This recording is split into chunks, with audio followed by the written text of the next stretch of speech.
Hey, Jason Rivera here, and welcome to the Value Investing Journey YouTube channel. I'm a value investor, author, teacher, and coach who wants to help you become a world-class value investor in the next year.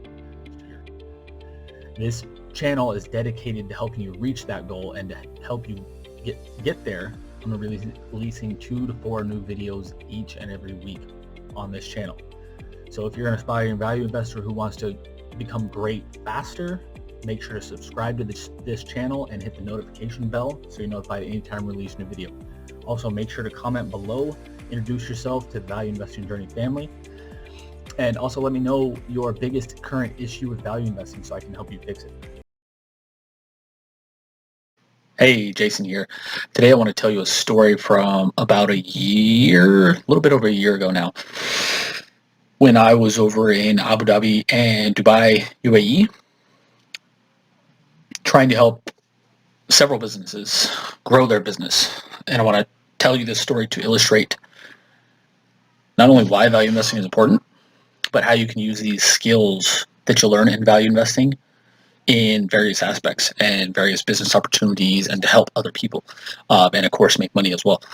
So before I get to that, though, I need to let you know that this is available as a podcast anywhere in the world for free on the I Love Value Investing podcast on iTunes, Stitcher, SoundCloud, Spotify, and more. This podcast is available for free anywhere in the world on all major podcasting platforms. So I've been thinking about, or I've been wanting to share this story for a while, but I haven't really found the perfect time to kind of talk about it.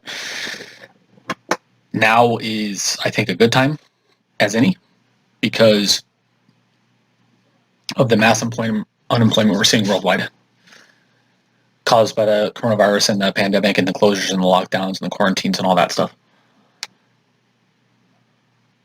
Mass unemployment, mass business closures have already begun, and they're going to continue, and it's going to get worse. So about a year ago, I got invited over to the United Arab Emirates to speak to a couple companies in person about how I could help their business and how I could help their business grow, in terms of strategy, in terms of cutting costs, in terms of creating higher profits, more cash flow, increasing the value of their business strategy, all this kind of stuff we talked about. Essentially, it came down to I was helping them with their capital allocation strategy. So I got invited over, met with one company, and I had already seen both of these companies' financial statements, so I knew they were in trouble. The reason they had me come over there is because they wanted to talk to me in person about how I could help them, specific things I could possibly do for them, so I could get more information, so I could see their up-to-date financials and talk to the accountants and stuff like that. The first company I met with flew me over there, paid for my flight, paid for my hotel, and I knew, again, they were in some trouble and they needed some help. First of all, again, because I had their, I think it was previous 5 years financials, and I analyzed them, and I knew what I was going to kind of talk about when I went and presented to them in person. So I went through the presentation, talked for the first day a little bit, came back the second day, and I got their most up-to-date financial statements, and we had their accountant in the room and the CEO and founder of the company in the room, and it was me and those two. And this is a $3 to $5 million company, so a small company, but a pretty good sized company for somebody who founded it and still owns it, still runs it. But they were in trouble. I could tell from their initial look at their financial statements that they had big cash flow problems, major cash flow problems, actually, and that they were in some trouble. But I needed their most recent financial statements to be able to tell them for sure what my recommendations were. So I got over there. Sorry, one of my daughters broke in on me there, so I had to pause the video. So let me get back on track. So I was talking to these companies, good sized company, founders running it. Sorry, I'm trying to regain my train of thought here. So I got back and went over there and I got access to their most recent financial statements that I specifically requested their main accountant in the room because I could tell from the business owner he's a good guy. He knew what he was doing business wise, but he didn't know why the numbers are important. So that's why I wanted the accountant in there to not only so he could hear it from me, but so I could talk and converse with the accountant so we could kind of illustrate things better to the business owner and to help him more. We got, and again, I went literally line by line talking about where we could potentially cut costs, how this would increase profitability, how this would increase cash flow, how this would increase the value of their company in time. Then I got to the main point I wanted to talk about and that I knew I was going to talk about on the cash flow statement. I looked at the accountant and I kind of highlighted it. And I asked him, I was like, do you know what this means? And he kind of shook his head and I could tell he probably did, but he didn't want to say it in front of his boss. So I turned to the CEO and said, do you know what this means? He said, yeah. I said, okay, what does it mean? That we don't have enough cash flow. I said, yeah, but do you really know what it means?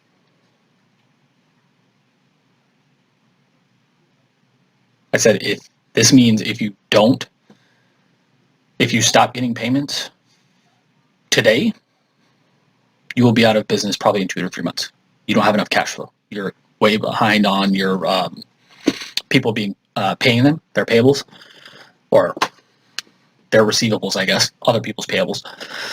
Way behind, like 6 months behind in many cases. People were into paying them. And this affected their entire business. They were having trouble raising cash to expand. They wanted to buy more equipment, expand geographically. They wanted to go essentially faster. They wanted to hire more people, buy more equipment, expand geographically.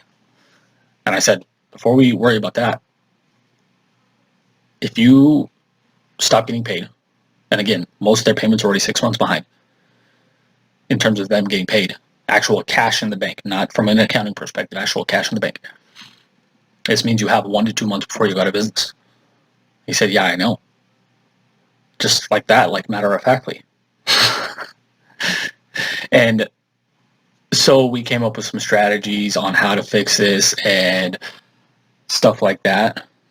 But this is all learnable as a value investing skill. You can take the same skills you learn evaluating public stocks and apply them to private businesses. And you can learn and make money doing that way and helping businesses. Literally, and this is not just this business.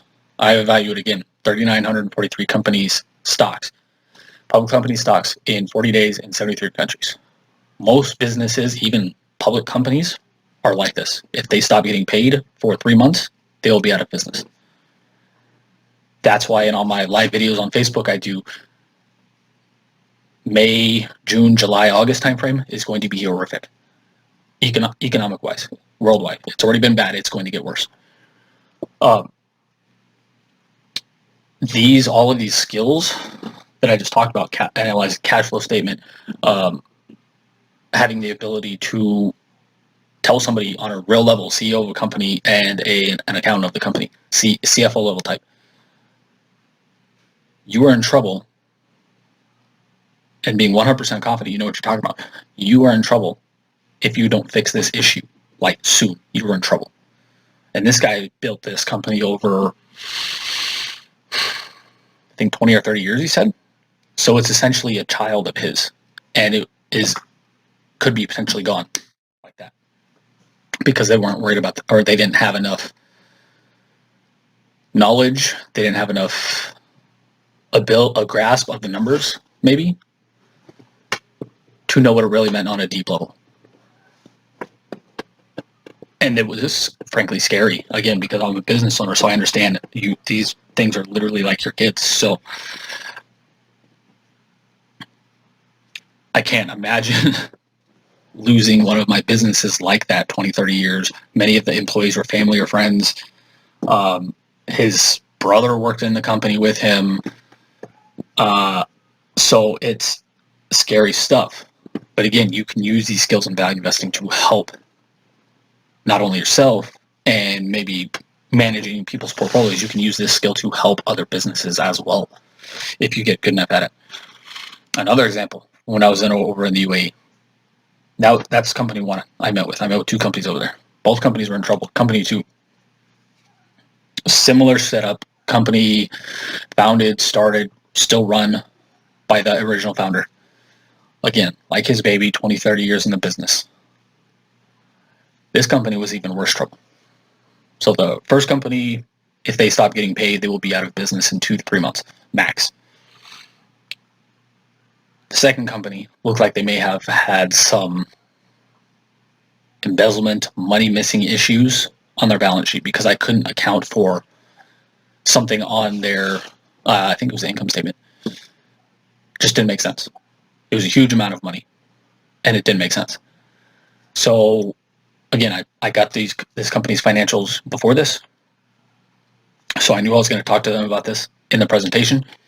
I had this presentation built out, and I was going through the presentation. Everything was going good, and they were nodding and not getting excited. That's not the right word, because essentially I was telling them things that were wrong with their business in a nice way and how to improve it. Not that their business is crap or anything like that. I'm too nice to do that. But essentially how we could help them improve their business, improve the value of their company, all that stuff.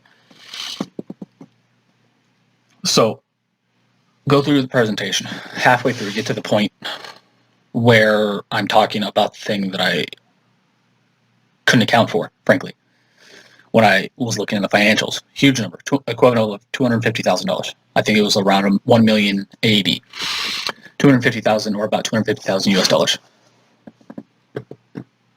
Said, what is this number? Brought it up, huge on the presentation. What is this number? They explained what it should have been, and I said, there's no way that's right. There's no way that can be right. There's no way you can spend $250,000 on that. As this size of a company, there's no way. It's just impossible. They said they would get back to me, and then so the dad and the son both work at the company. The dad is the founder, still running the company. He's trying to transition to the son running the company, and so the son, the dad is kind of taking all this in, and the son, I could see he's literally tearing up as I'm talking about this. So I stopped my presentation. I said, well, are you okay? What's going on? And he said, essentially, this is his dad's business. This is his dad's legacy, and somebody looks like they may be stealing from him. I said, unfortunately, that's kind of what it looks like, because there's no way this number is correct. Zero chance this number is correct. And if it is correct, there's zero chance that money is really going to that, what it's supposed to be going to, according to the income statement. Again, literally tearing up in the office as I'm talking to him, and went through the rest of my presentation, shook hands, said they thanked me for telling them this, and they said they'd get to the bottom of it, and they said they'd fix it. So, again, this is the power of value investing as a skill. You can literally, again, most people think of value investing as kind of a selfish thing a little bit. You're either helping yourself or you're helping your family members run their portfolios better, type of thing. You can use this skill, business analysis, analyzing income statement, analyzing balance sheet, analyzing cash flow statement, critical thinking, creativity, thinking about how things could be better, how things could get worse, how to improve things, where to cut things. You can use these skills to help other people and other businesses. And the reason I'm talking about this today is because, again, frankly, with the coronavirus stuff and the world economy pretty much collapsing and mass unemployment worldwide, businesses could use this kind of help that I just talked about with these two companies. Could use it desperately. And And the reason, again, I want to talk about this today besides that was because most people think, even Warren Buffett, he says value investing or investing in stocks is kind of a selfish act. You're not really helping much of the world by investing in stocks and owning businesses most of the time, unless you're doing like some kind of not nonprofit, but some kind of good work. Like, I can't even think of an example off my head. Giving people jobs. There we go. Helping them provide for their families, providing valuable services, stuff like that. But this is literally how you can help individual people and individual companies with this skill. This is why I believe and love value investing so much, because it's not only helped me, but it's allowed me to help other people and other businesses as well. And that's everything I do on this blog, is to help you, or the podcast is to help you become a world-class value investor. And I want to talk about this today because I want to help you realize that you can help people do it with these skills you'll learn in our courses, programs, and again, maybe not even our stuff, other people's stuff. Learn from Warren Buffett if you want. Learn from Benjamin Graham. That's all great. If you don't want to learn from our stuff, that's fine. But these skills can help other people. You can use these skills to help other people. And a lot of people are going to need it in the coming days and weeks. So I hope you enjoyed this. I'd love to hear your thoughts on this. I'd love to hear your comments, questions, concerns, anything. Make sure to check out our blog or the main website, valueinvestingjourney.com.